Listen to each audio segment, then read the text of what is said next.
Hi guys, this is Rachel from NTL Creativity.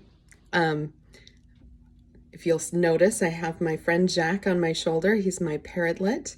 He is probably my best friend, and he and I are inseparable, so he will show up in like all of my videos.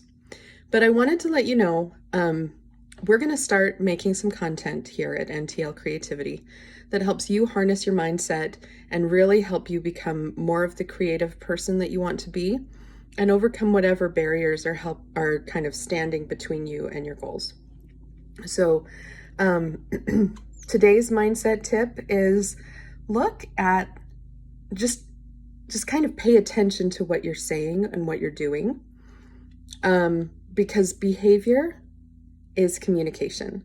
So your behavior is communication, other people's behavior is communication.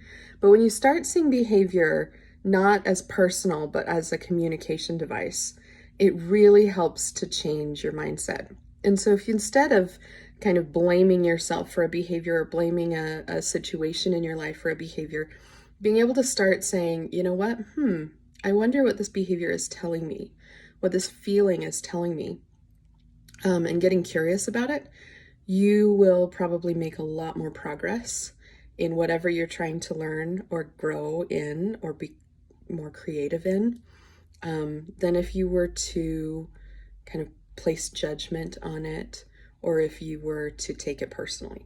So that's my tip. Behavior is communication.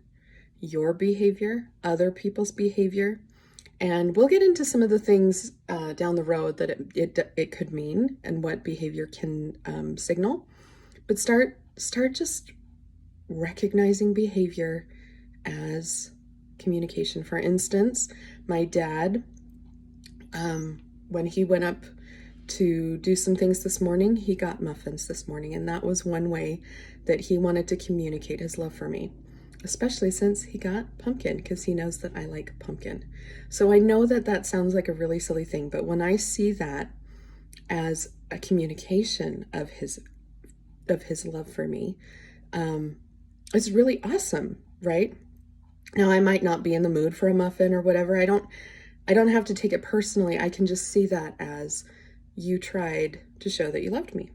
Now, I was very grateful for the muffin. It's delicious. But the point is, when you see behavior as communication, it really helps. Another example is my bird, Jack, right here, my little creative buddy. He has been getting down on the floor lately, and my mom read something that was an aggressive sign in birds. Now, what you can't see and what I'm not actually going to show you is that I've been kind of redecorating. And so there are lots of things on the floor that are not normally there. So if I see behavior as communication, rather than some personal affront, then perhaps Jack, flying down to the floor, which he doesn't normally do, might be a way of him saying, I'm noticing that there are things on the floor here and I'm curious, and I'd like to explore that. Or this isn't usually your behavior. Again, he's noticing my behavior, and I want to bring your attention to it in a positive, non-combative, and frankly relatively safe way, since he's not trying to bite me and he's not yelling at me. So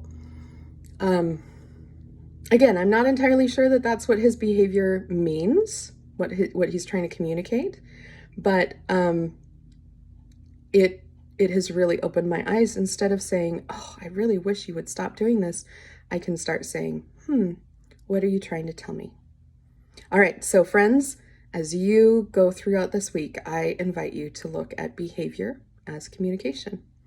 How are you communicating to yourself? How are you communicating to others? How are they communicating to you? And instead of coming up with judgment, really think about, I wonder what they think they're trying to communicate, or what are they subconsciously or unconsciously communicating here?